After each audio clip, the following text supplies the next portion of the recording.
Bismillahirrahmanirrahim. Assalamu alaikum traders. I am your fellow trader Ayub Rana and you are watching your own channel Trade Track. आज की video में हम gold को 25 of May Thursday के लिए analyse करेंगे। First of all economic calendar देखते हैं। इकोनॉमिक कैलेंडर में यूएसडी का जो इंपॉर्टेंट डेटा है जो कि गोल्ड की मार्केट पे इम्पैक्ट कर सकता है, जिसमें हमारे पास at 5:30 PM according to Pakistan time preliminary GDP quarter by quarter का डेटा है। जीडीपी यानी कि ग्रॉस डोमेस्टिक प्रोडक्ट आप कह लेंगे। इकोनॉमिक ग्रोथ होती है क्वार्टर बाय क्वार्टर का, मतलब है एक साल में 4 क्वार्टर होते हैं। एक क्वार्टर का ये डाटा है पिछले क्वार्टर का, तो प्रीवियस डाटा जो है 1.1% है। अगर तो ये 1.1% से नंबर ग्रेटर आता है, 1.2 1.52% कुछ भी आ जाए, ग्रेटर नंबर है, तो इसका क्या मतलब होगा कि इकॉनमी जो है ग्रो कर रही है और रिसेशन का कोई डर नहीं है। तो ये चीज़ जो है यूएसडी के लिए पॉजिटिव होगी, गोल्ड के लिए नेगेटिव होगी। इन सेकंड केस अगर ये 1.1% से लोअर डेटा आता है तो इसका मतलब होगा कि इकॉनमी कॉन्ट्रैक्ट कर रही है और इकॉनमी में अभी रिसेशन का डर मौजूद है। तो ये चीज़ आपने देखनी है जिस टाइम डेटा है, तो इसके मुताबिक इम्पैक्ट देख के आप ट्रेड कीजिएगा। And after that second data जो है वो आपके पास है अनएम्प्लॉयमेंट क्लेम्स का। अनएम्प्लॉयमेंट क्लेम्स जो होते हैं ये लाइबिलिटी होती है। जो लोग अनएम्प्लॉयड होते हैं इकॉनमी में उनको कंट्री को पे करना पड़ता है यूएस में। तो अनएम्प्लॉयमेंट क्लेम्स का मतलब जो लोग बेरोजगार हैं वो गवर्नमेंट से क्लेम करते हैं अपनी जो उनकी कोई अमाउंट होती है। तो ये एक लाइबिलिटी होती है। जितनी लाइबिलिटी बढ़ती है ये इकॉनमी के लिए नेगेटिव होती है। प्रीवियस नंबर जो है 242 के है, यानी कि 2,42,000 है। अगर ये नंबर 2,42,000 से ग्रेटर आ जाए, यानी कि अनएम्प्लॉयमेंट क्लेम्स बढ़ जाएं, तो ये नेगेटिव होगा यूएस की इकॉनमी के लिए, यूएस के लिए, और पॉजिटिव होगा गोल्ड के लिए। अगर 242 के से लोअर नंबर आ जाए, 240 आ जाए, तो ये पॉजिटिव होगा यूएसडी के लिए, नेगेटिव होगा गोल्ड के लिए, and vice versa. After that हमारे पास preliminary GDP price index. GDP price index जो है ये अगेन इंपॉर्टेंट डेटा है इन्फ्लेशन के लिहाज से।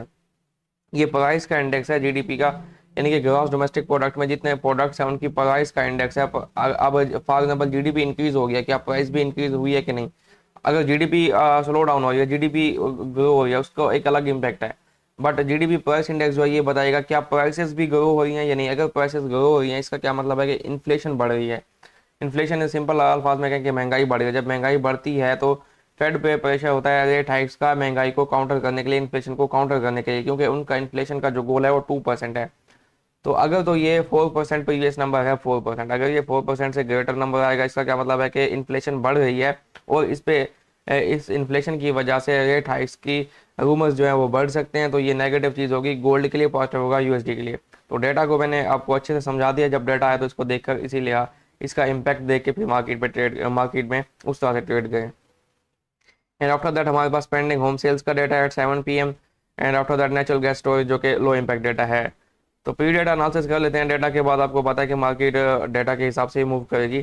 फर्स्ट ऑफ ऑल देखते हैं 10 ईयर यील्ड्स का चार्ट। 10 ईयर यील्ड का डेली का चार्ट है। कल हमने इसको नेगेटिव देखा था बिलो 3.75, ऑल दो अभी तक जो है 3.75 रीच नहीं हुआ, बट अभी इसमें अगेन पॉजिटिव फॉर्मेशन हो चुकी है और डॉलर सॉरी 10 ईयर यील्ड जो है मजीद पॉजिटिव मूव कर सकता है।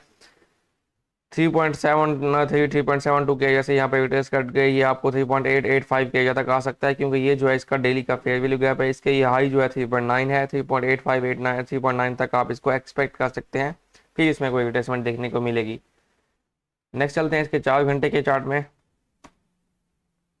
4 घंटे के चार्ट में देखें तो अभी तक ये पॉजिटिव है। इसका स्ट्रक्चर लो, स्विंग लो जो आपके पास अब बना है 3.67 का है, 669 जिसको हम 67 कर देते हैं राउंड नंबर। 3.67 का आपके पास स्विंग लो है। अबव 3.67 ये पॉजिटिव है।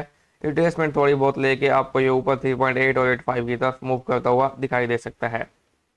चलते हैं जी डॉलर इंडेक्स के चार्ट की तरफ। डॉलर इंडेक्स का चार्ट जो है इस टाइम पॉजिटिव है। डेली में भी मैंने आपको बताया था ये थोड़ी रिजेक्शन फेस कर सकते हैं। इसने 103.6 के एरिया से रिजेक्शन फेस की थी 4 घंटे के चार्ट में, बट अभी के लिए पॉजिटिव है। अभी अपने ये इस फेयर वैल्यू गैप को ब्रेक कर चुका है। नेक्स्ट जो इसका लेवल है वो 103.96 से 104.2 का है। इस resistance level as a resistance काम कर सकता है ये फेयर वैल्यू गैप। इसमें आपको थोड़ी बहुत रिजेक्शन देखने को मिल सकती है, रिवर्सल के साइन अभी नहीं है। यहाँ पे थोड़ी बहुत रिजेक्शन देखने को मिल सकती है। 104.2 आज का इसका टारगेट हो सकता है। आफ्टर दैट अगर ये 104.2 को सरपास करता है तो 104.6 एंड 104.8 के टारगेट्स हो सकते हैं। पॉजिटिव है अभी डॉलर इंडेक्स और इसको आप बाय में देखेंगे। 4 घंटे के चार्ट में हम देख लेते हैं इसको। 4 घंटे के चार्ट में देखें तो कल जो है इसने यहाँ पे ये देखें ये एक रिजेक्शन थी जो इसने फेस की। रिजेक्शन फेस करने के बाद यहाँ पे भी इसने पहले ब्लैक कैंडल बनाई, यानी कि रेड कैंडल बनाई, उसके बाद ये ऊपर चला गया। अभी के लिए फिर अगेन पॉजिटिव है और इसका हम लेवल देख लेते हैं 3 घंटे के चार्ट में शायद कोई हो, यहाँ से 4 घंटे के बाइंग का 2 घंटे के चार्ट में देख लेते हैं जी। ये जो है एक ऑर्डर ब्लॉक भी बना हुआ है, यहाँ पे बाइंग एक्टिविटी भी मौजूद है। तो इस लेवल में आपको अगेन रिट्रेसमेंट देखने को मिल सकती है। 1 घंटे का फेयर वैल्यू गैप भी है 103.54 से 103.64, 54 से 64 का ये एरिया है। 1 घंटे का फेयर वैल्यू गैप है। यहाँ पे मार्केट आपको अगेन रिट्रेसमेंट देती है, तो यहाँ से डॉलर इंडेक्स अगेन पॉजिटिव हो सकता है, जो कि 104.2 एंड 104.5 की तरफ मूव कर सकता है। नेक्स्ट चलते हैं जी गोल्ड के चार्ट की तरफ। डेली के चार्ट इसको देखते हैं। डेली के चार्ट में देखें तो स्ट्रॉन्ग बेरिश कैंडल बनी है, और कल की बात करें तो जैसा कि मैंने आपको बताया था, कल 1980 के एरिया से 1980 से ऊपर के एरिया से आपने गोल्ड को सेल में देखना है। तो अल्हम्दुलिल्लाह परफेक्टली गोल्ड ने 1980-85 के एरिया को टेस्ट किया और उसके बाद वहाँ पे सेलिंग आई। अभी के लिए देखें तो स्ट्रॉन्ग रिजेक्शन कैंडल बनी है ऊपर से सेलिंग की, और आप इसमें अगर सेल देखना चाहते हैं आज भी आप इसको सेल में देखेंगे। और सेलिंग का जो एरिया बनेगा आपका डेली के चार्ट के मुताबिक तो 80 के नीचे नीचे सेल है, बट जो रिसेंट एरिया है वो आपके पास 70 बन रहा है यहाँ से इस कैंडल की ये बॉडी। तो 70 अबव 70 आप इसको सेल देखेंगे, 70 से 75 का एरिया बन सकता है। टारगेट इसमें आपके जो हैं टारगेट इसके 1940-30 हो सकते हैं। 4 घंटे के चार्ट में हम इसको मजीद देख लेते हैं, वहाँ पे टारगेट्स डिफाइन कर लेते हैं ना। अच्छा 4 घंटे के चार्ट में क्या है कि कल देखिए मैंने आपको बताया था, ये जो है आपके पास लिक्विडिटी जोन बन चुका है। यहाँ पे ये विक्स जो है इक्वल विक्स ये सब यहाँ पे, क्योंकि ये जब मार्केट यहाँ पहुंची और इस रेजिस्टेंस जोन पे आई तो लोगों ने यहाँ पे सेल्फ करना शुरू कर दिया, यहाँ पे स्टॉप लॉसेस होंगे, ये सब लिक्विडिटी बन गई थी। तो मैंने आपको कहा था ये लिक्विडिटी जो है ना गोल्ड ने ग्रैब करनी है। अब ये देखें ये क्या हुआ, ये जो विक गई है ऊपर, ये क्या हुआ है, लिक्विडिटी ग्रैब। और मैंने आपको एक चीज और समझाई थी ये कि ये जो है स्ट्रक्चर लेवल है, इसके ऊपर 4 घंटे की कैंडल क्लोज होती है, तो आपने यहाँ से सेल नहीं करना। अब देखें यहाँ पे क्या हुआ कि मार्केट ने लिक्विडिटी ली, ये वीक बनाई, उसके क्लोजिंग नीचे ये होते हैं लिक्विडिटी ग्रैब। लिक्विडिटी ग्रैब होने के बाद आप नेक्स्ट कैंडल देखें कितनी स्ट्रॉन्ग बेरिश कैंडल। तो यहाँ पे छोटे टाइम फ्रेम में आपके पास सेलिंग के साइंस भी थे, वो मैं आपको समझा दूंगा। अभी के लिए क्या है, अभी के लिए जहाँ पे ये ठहरा है 1952 से 60 का ये जोन है, ये जो है आपका यहाँ पे आप सेल नहीं करना। सपोर्टिंग जोन पे ठहरा है, लो पे सेल नहीं करना। सेल करना है आपने इसको वेट करना है, यहाँ से रिट्रेसमेंट ले। बाइंग में आपको रिकमेंड नहीं कर रहा, यहाँ से रिट्रेसमेंट ले जाए 1970 570 के पास। इन एरियाज में आपको 5 मिनट 15 मिनट का स्ट्रक्चर ब्रेक दे तो सेल करें। प्रॉफिट टारगेट फर्स्ट आपका 1954 या 52 एंड आफ्टर दैट आप इसको 40 की तरफ भी देख सकते हैं। नीचे के लेवल्स मैं आपको बता देता हूँ। वैसे आफ्टर 52 जो आपके पास लेवल है 42 से 38 के हैं। आफ्टर दैट आपके पास जो लेवल है वो है 27 से 23 का। ये कौन से लेवल्स हैं क्या है यहाँ पे, फर्स्ट ऑफ ऑल ये 40 वाला जो लेवल है, ये 4 घंटे का ये ऑर्डर ब्लॉक है अच्छा सा। और जो 27-28 वाला लेवल है, ये 4 घंटे का फेयर वैल्यू गैप है। तो नेक्स्ट लेवल मैंने आपको बता दें कि यहाँ पे स्टे हो सकता है, यहाँ पे रिट्रेसमेंट भी हो सकती है, बट ट्रेंड बेरिश है, प्रेफर कीजिए सेलिंग। 1 घंटे के चार्ट में मजीद मैं आपको आज की ट्रेड एक्सप्लेन कर देता हूँ कैसे आपने कहाँ से सेल करना है। अब देखें यहाँ पे क्या हुआ है, वैसे तो 4 घंटे में भी इसका यहाँ पे स्विंग लो ब्रेक हुआ है। ये देखें मैं आपको दिखा देता हूँ, ये क्या था, स्विंग लो बना 4 घंटे का, स्ट्रक्चर यहाँ पे ब्रेक हुआ, ये क्या हुआ, स्ट्रक्चर शिफ्ट हुआ। इसी तरह ये जो स्ट्रक्चर है फिर 1 घंटे में भी मौजूद है और 4 घंटे में भी मौजूद है। 1 घंटे के चार्ट में इसको हम देखते हैं। 1 घंटे के चार्ट में देखें यहाँ पे ये एम पैटर्न परफेक्टली बना, ये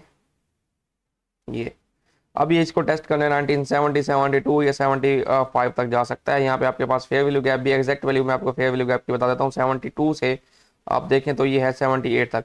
तो अबव 70 यहाँ पे अगर आता है तो यहाँ से आप इसका सेलिंग देखें, यानी कि 5 मिनट का ब्रेक ऑफ स्ट्रक्चर देखें। अब जो मैं लेवल आपको बताता हूँ वहाँ पे आपने डायरेक्टली ब्लाइंडली सेल नहीं करना। 5 मिनट 15 मिनट का ब्रेक ऑफ स्ट्रक्चर जो कि कन्फर्मेशन होती है, जिसमें आपको एम पैटर्न जिसको कहते हैं वो देख लें, यहाँ पे बनता है तो फिर सेल करें। स्टॉप लॉस लेटेस्ट हाई के ऊपर दें। प्रॉफिट टारगेट मैंने आपको बताया आपका फर्स्ट जो होगा 54 या 52 एंड सेकंडली अगर ये इसको ब्रेक करता है तो फिर आप इसको 40 तक देख सकते हैं। ये आज की ट्रेड है। कल की ट्रेड की अगर बात करें तो कल की ट्रेड आपकी कहाँ से बन रही थी, इसको हम देखते हैं 5 मिनट के चार्ट में।